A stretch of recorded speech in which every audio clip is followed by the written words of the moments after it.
The bank that guards itself.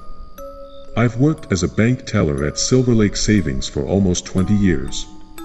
The place has a history as old as the town itself, with stories of a botched robbery decades ago that left many dead.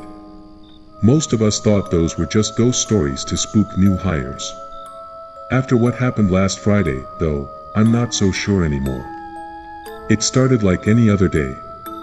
We were close to closing time when I noticed a group of 5 men loitering outside. They looked out of place, and a chill ran down my spine. I brushed it off and went back to my work, but that feeling of unease wouldn't go away. Then they came in, guns drawn, yelling for everyone to get down. Customers screamed, and I dropped behind the counter, my heart pounding. Julie and Tom, my colleagues, were frozen with fear, and Mr. Clarkson, our manager, looked like he was about to have a heart attack. "Everyone down now," shouted the leader, a tall man with a deep voice. Tom stumbled to his feet, trying to open the vault, his hands shaking so badly he could barely work the keypad. The robbers spread out, one heading towards Mr. Clarkson's office, another towards the lobby, keeping an eye on us. Just as Tom managed to get the vault open, the lights flickered and went out completely. Panic erupted in the darkness. I fumbled for my phone to use as a light, but before I could, a scream pierced the air. When the lights came back on, one of the robbers was on the floor, his throat slashed open, blood pooling around his body. The others stared in shock, their guns swinging wildly. "What the hell happened?" the leader demanded, his voice tinged with fear. None of us had an answer. The air felt thick and oppressive, every shadow seemed to move with a life of its own. "Get back to work," the leader snapped at his men, trying to regain control. "We're getting out of here." The lights flickered again, plunging us into darkness. Another scream echoed through the bank. The lights came back on, and another robber was gone. Not dead. Just gone. The remaining 3 robbers were visibly shaken. The leader tried to keep his composure, but I could see the fear in his eyes. He barked orders, trying to hurry his men along, but the atmosphere had changed. The old bank felt like it was closing in on us. The power went out again, and this time, I felt a cold hand brush against my arm in the darkness. I bit back a scream, using my phone to cast a weak light. The shadows seemed to twist and writhe, and I caught glimpses of movement, shapes that shouldn't be there. The lights flickered back on, and the leader's right-hand man was sprawled on the floor, his face twisted in terror, his body riddled with what looked like claw marks. The leader swore loudly, backing away from the scene, his gun shaking in his hand. "Enough," he shouted. "We're leaving. Now." But the power had other ideas. The lights went out again, plunging us into darkness. This time, I heard a low, guttural growl, something primal and ancient. The remaining robbers screamed, their voices overlapping in a cacophony of fear. When the lights flickered back on, only the leader was left. He stood in the middle of the room, his eyes wild, his gun hanging limply at his side. He turned slowly, looking at each of us, his face pale and haunted. What is this place?" he whispered, more to himself than to anyone else. Before anyone could answer, the power went out again. This time, the darkness was absolute, suffocating.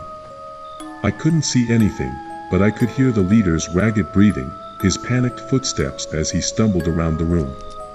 And then, silence. When the lights flickered back on, the leader was gone. The bank was eerily quiet, the only sounds the faint hum of the machinery and the soft sobs of the customers. Julie and Tom were huddled together, their faces pale and drawn. I stood up slowly, my legs shaking, and made my way to the front door. It was locked from the outside, but the robbers had left their tools behind. I fumbled with the lock, finally managing to get the door open. The police arrived moments later, flooding the bank with their flashing lights and barking orders. They found the bodies of the robbers, but no sign of the leader or the other 2.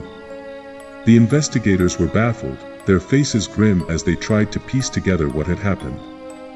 I gave my statement, but I left out the details about the power outages and the shadows. I knew they wouldn't believe me.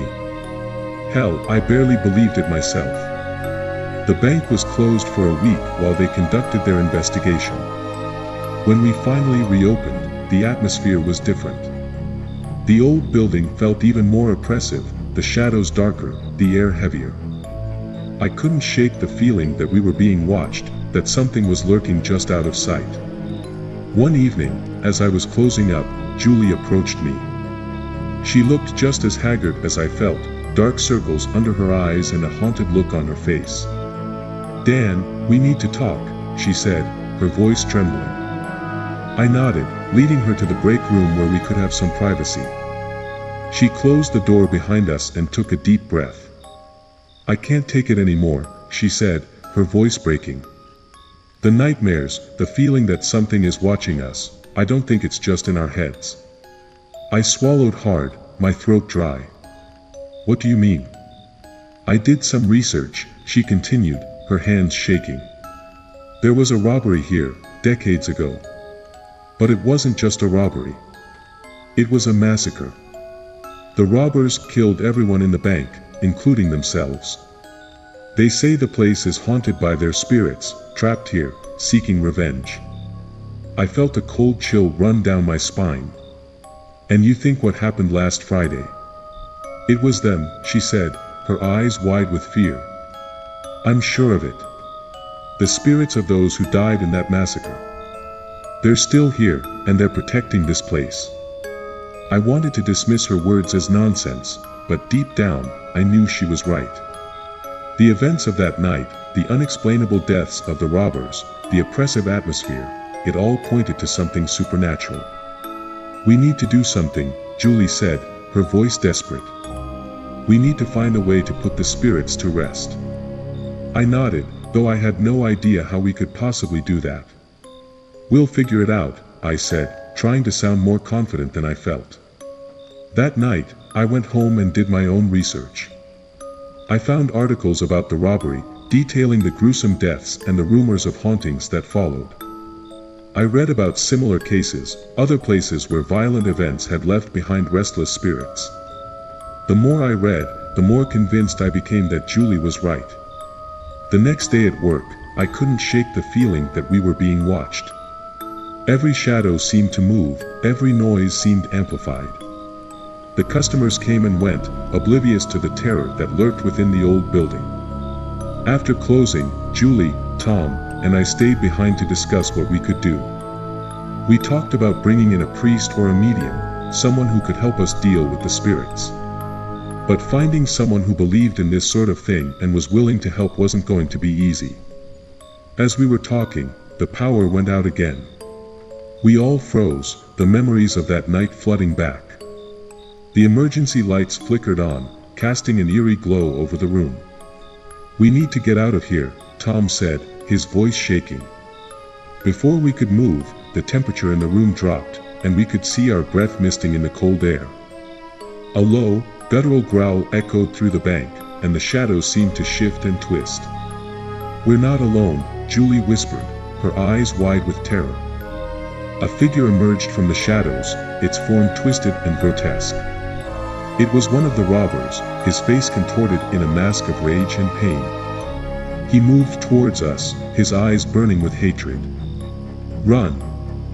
I shouted, grabbing Julie's hand and pulling her towards the door.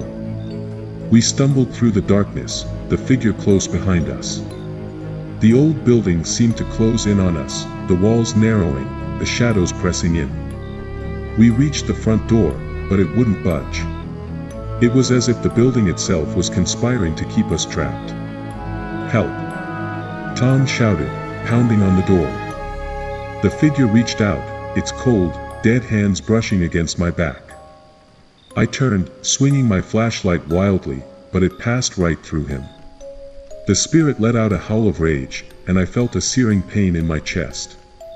"Keep moving!" I shouted, pushing Julie and Tom towards the back door. We ran through the labyrinthine halls of the bank, the figure close behind. The building seemed to twist and change around us, the shadows growing darker, the air growing colder. We reached the back door, and with a final, desperate effort, we managed to break it open.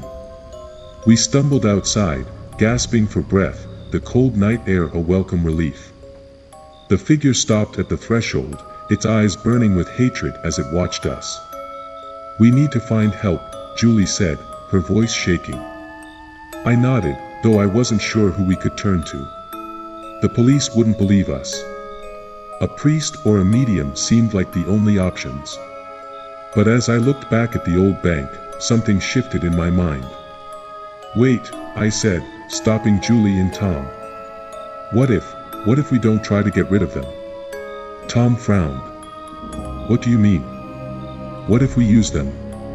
I suggested, my voice steady despite the fear coursing through me. "What if we let the spirits protect the bank from future robberies?" Julie's eyes widened in realization. "You mean, let them stay? Use their hatred to keep others out?" I nodded. "It's not ideal, but it's clear they don't want anyone stealing from here again. If we can make peace with them, maybe we can coexist." Tom looked uncertain, but Julie slowly nodded. "It might work. We just need to find a way to communicate with them, make sure they understand we're not the enemy."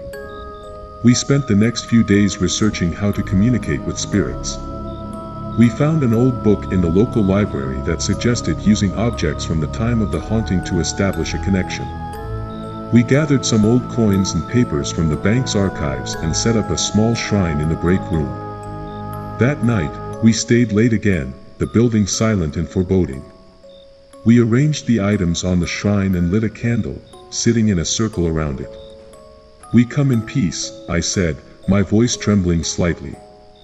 "We know what happened here, and we understand your pain. We don't want to drive you away. We want to make a deal." The air grew colder, and the shadows seemed to gather around us. A low whisper echoed through the room, and I felt a presence brush against my mind. "We will let you stay," Julie said, her voice steady. "We won't disturb you, and we'll make sure the bank stays as it is. All we ask is that you protect this place from those who mean harm." The whisper grew louder, a multitude of voices overlapping. I couldn't understand the words, but the tone was clear: anger, pain, a deep sense of betrayal. But then, slowly, it shifted to something else. Acceptance. The candle flickered, and the shadows seemed to retreat slightly. The temperature in the room rose, and the oppressive feeling lifted just a bit. "They agree," Tom whispered, his eyes wide with awe. "They'll stay, and they'll protect the bank." Over the next few weeks, we noticed a change in the atmosphere. The bank still felt old and haunted, but the oppressive weight had lifted. Customers came and went, unaware of the spirits watching over them. And we, the workers, learned to coexist with the ghosts of the past. We never had another robbery. The spirits made sure of that. The few times someone tried, they were met with the same fate as the robbers from that fateful night. The police eventually stopped investigating, writing off the incidents as accidents or disappearances. We never spoke of it outside our circle. The bank continued to operate, a silent guardian watching over us. And while the shadows still danced and the air still grew cold, we knew we were safe. The spirits of Silver Lake Savings had found a new purpose, and in their eternal vigil, they protected us all.